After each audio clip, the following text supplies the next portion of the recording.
In this video, we'll be covering sequence of tenses. Sequence of tenses has to do with how you translate a dependent verb, so a verb in a dependent clause.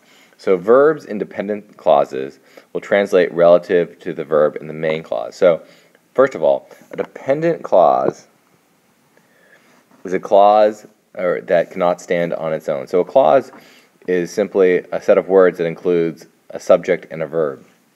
An independent clause is a complete sentence when it's by itself. A dependent clause is not a complete sentence by itself.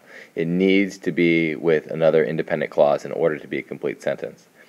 So when we translate verbs in Latin, we usually do of the independent clause, we translate it relative to the present tense, so now. And so things would translate relative to the same way.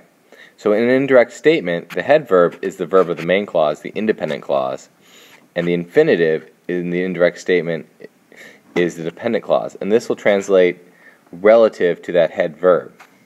So I'll give you a few examples. So your present tense infinitive. Present tense infinitives will translate at the same time as the main verb. And so if the main verb is present and your infinitive in Latin is also present, you will translate that infinitive as a present tense. So this one right here is tricky. So note, right here, this is really important because this is where it gets confusing. If you have a past tense main verb and a present tense infinitive, this means that this infinitive is happening at the same time as the main verb, then so you would translate it past. So present means happening at the same time.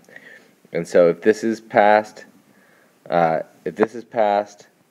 your infinitive is present, it will also translate into English as past as well. That's very confusing. And if it's future and you have a present infinitive, it depends on what makes sense, but you can translate it as a present or a future. Perfect tense infinitives. So perfect tense infinitives will translate at a time before the main verb. And so if your main verb is present and your infinitive is perfect, you will translate it in the perfect tense, so before. Now here again, this is where it gets a little tricky.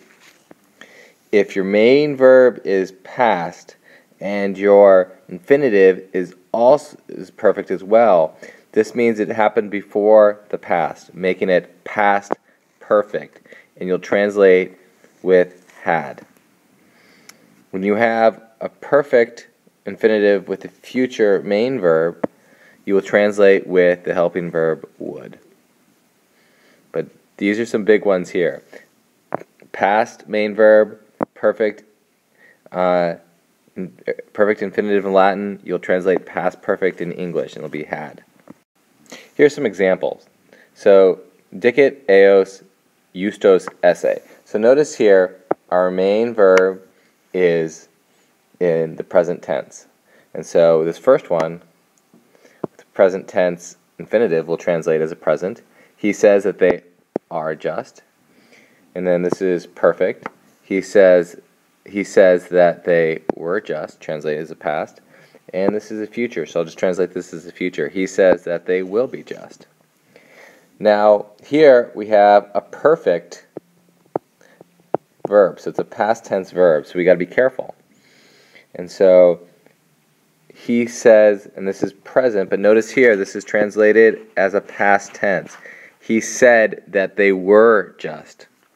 And again, this is a past tense, so he said that they had been just.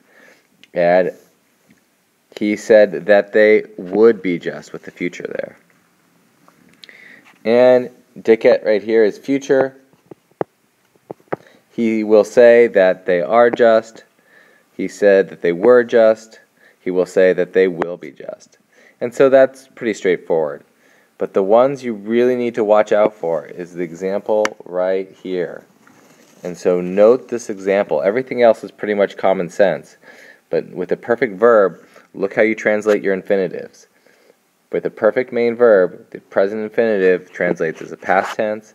A perfect infinitive translates as a past perfect, and a future translates using would.